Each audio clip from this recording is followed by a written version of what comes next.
In today's video, we are going to be diving into 30 hidden details and Easter eggs in the new LEGO Star Wars 2021 UCS AT-AT. Now, this is obviously one of the biggest LEGO Star Wars sets ever. I believe the second biggest, which is kind of insane. And that is going to be coming out November 26th on Black Friday with an exclusive little Luke Skywalker's lightsaber promo, which was revealed earlier in the day. With that said, we're going to get right on into it. I'm going to ask you all to smash the like button. It would help me out a ton. I'd really appreciate it. And we're going to get right on into all 30 LEGO details. Now, our first detail is this is set 75313. The set comes with 9 total minifigures and retails for $799.99. Now, our second detail is that this comes with 6,785 pieces, which is about 1,000 short or less than the UCS Millennium Falcon, which came out just a few years ago and retails for the exact same price. Now, this set is also 62 centimeters long, and I did the conversions, which is about 2 feet and 0.9 inches tall,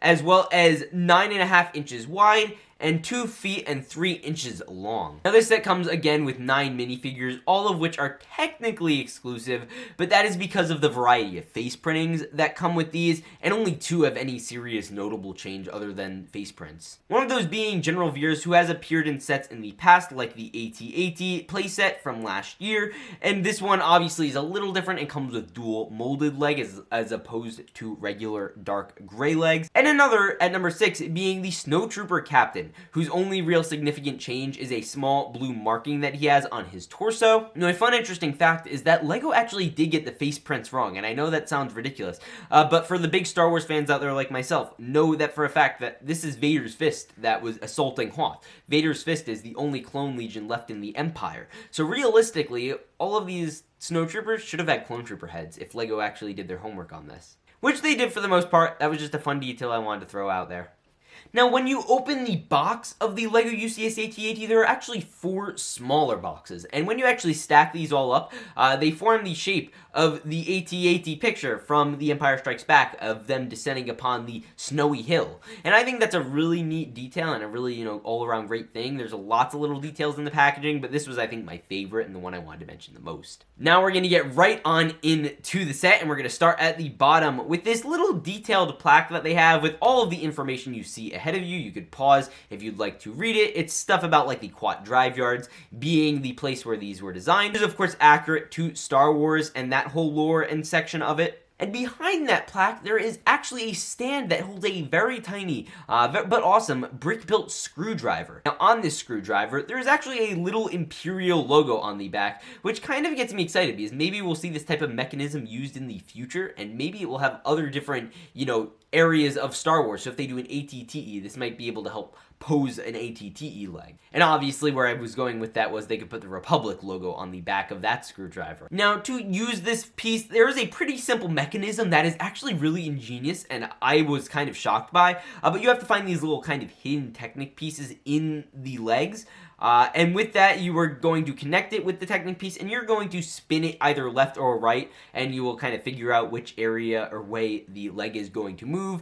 And with that, you're going to be able to move it and position the legs as you want, which I think is kind of awesome. And I don't think you're actually able to physically pose them yourself. Like, I believe you actually have to use the screwdriver to move the legs, which is, again, really kind of neat. Now, on the front side of the leg, there is a lot of tile pieces, and there's also a lot of little extra detailing, and this represents the canonical term shock absorbers, or as Captain Rex refers to them in Star Wars Rebels, the reinforced armor plating. Now, these were obviously built onto AT-ATs because they were assault vehicles, and they were added because of situations like in Rogue One, where the U-Wings were able to easily gun down the legs of the AT-ACTs, which were not built for combat, which is why they didn't have this reinforced plating, and why the UCS AT-AT, or the regular AT-AT, actually does for combat-related purposes. Now, moving up to the bottom of the main hull, like the very underside, or the undercarriage of the UCS AT-AT, you will notice a very, very detailed area that a lot of people wouldn't be able to see unless they, put their head under it, which would be kind of awkward.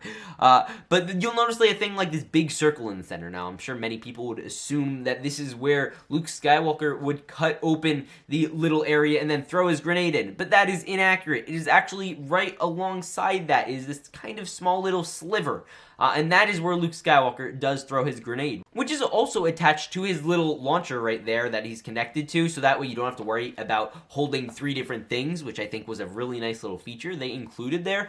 And also, again, great attention to detail by not just making it that circle. They have the whole separate hatch that you're supposed to throw the grenade in. Now, moving up to detail number 15, you have a fully accessible 360-degree cockpit interior, in which you will notice a few small details. The first detail being a stickered front view window for the pilots to see things like the shield generator with 4 separate shields. For notes, check out the UCS Hoth set because that only had 3 of those.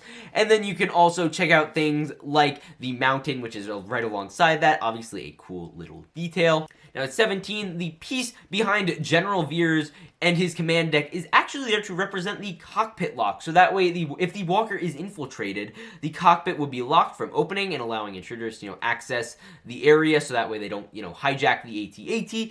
And this will also help because, the pilots need exclusive access in there. You need to have special clearance just to go in there. And I think that was a nice little area they included with the lock. They haven't done that in an AT-AT before. And obviously, that's a great little area to have. Now, at number 18, there are some cool features, in the front. Obviously, on the exterior, there are 2 front-class heavy cannons, and while one contracts, the other will actually move forward, which is great, and that's actually how the AT-ATs fire. And I also find that just overall very interesting, because the way this was all designed with the mechanics is very similar to how the actual stop-motion prop was designed. I'm not sure if that was intentional or not, but it's certainly interesting. At 19, now moving back, there is a total of 38 sand blue chairs in the walker, and obviously if you include the 2 ones we saw in the pilot's area, that makes a grand total of 40. Now, the actual capacity of a AT-AT is 40 troopers, so this is kind of perfect because they have the right amount of seats. They're not too crammed together where it's like you have to have their arms all held up, so that way, they wouldn't have problems. But obviously, that's a very cool detail, and they could all comfortably sit down. Now, at detail 20, next to the chairs, you'll notice this small little studded area. Now, with this studded area, there is actually a small stud you can put your firearms on, or your little blasters, and that is so that way your snowtroopers can, again, better sit down, and it also makes it more comfortable to sit down. They don't have to be holding the blaster the whole time, and they have that on all 38 seats, which is just fantastic. Now, detail 21, on the lower mid-level, you will notice an E-Web turret. Now, this is the same one that was used in the Playscale AT-AT in 2020, as well as one that is likely to come out in a future battle pack that we are likely to see next year. Now you will also notice that there is an exterior panel that you can open up without having to take off the whole mechanism, and you just leave it there, which is really nice, and you just simply grab that by the little ladder pieces, and that goes up nice and dandy. That is actually the most lore accurate way that troopers would deploy or load up. They would string down and, grappling hook down to the floor if they need to get all the way down, and usually there would be a docking station for the AT-ATs where they could walk out. And again, that's a pretty accurate and neat detail that can lift up, and that's really cool. And then again, we're going to look on the central floor, and you will see walls with a variety of stickers and buttons and all these little things, Imperial hallways, very reminiscent of other sets that these have appeared in, such as the Director Krennic Shuttle, which actually had these types of things. Now, at detail 24, in the center hallway, there is also a little ladder that will allow a figure to walk from the bottom lower level to the top level, which is actually a really neat detail, and they did not have to do, and it actually connects all the way up, so you could walk all the way up, and it would work really well. Now, at number 25, we're actually going to move to the upper left-hand corner and to see the basically AT-AT equivalent of a gas tank. And this is basically the AT-AT's gas tank, and it has a fuel pump actually stemming from the bottom going into the tank. And detail 26 is that actually inside of the fuel tank, there are mini fuel canisters, which is a fantastic deal. It might be rhydonium or coaxium, I'm not 100% sure, but obviously that's a really, really neat little detail, and I think one that should certainly be appreciated. Now at number 27, there are also spots for not 2, but 4 speeder bikes, which is kind of insane, and a great little detail. Obviously, the actual AT-AT can hold 5 speeders. I know LEGO probably wasn't able to do that, which I'm sure they certainly tried at some point in time. But obviously, that's a great thing they did not have to do in the slightest, but there's 4 separate speeder bikes, enough for basically everyone except for your snowtrooper captain. Every snowtrooper can take one out and go for a little joyride. Obviously, that's a nice detail they have on there. This build again will also likely appear in a future Hoth Battle Pack along with the E-Web turret. Now at number 28, there is also a hidden hatch where the speeder bike is placed. And I've had a difficult time finding references from videos, so if I find one, I'll put up a picture. But if not, this is the general area it is. If someone out there owns this that's watching this, feel free to check. I didn't see any in any reviews so far. So yeah, feel free to check that out. And maybe I did, I just haven't seen it yet. Now, also on the exterior, there is a side panel in which there is a ladder built into the set, which is obviously a really neat and fun detail, and you could that's obviously if a trooper was to say stand on the top of the Lego set or on the top of the AT-AT, then it would easily be able to crawl down and hold on for dear life if they had to, which is obviously a situation I would not like myself to be in.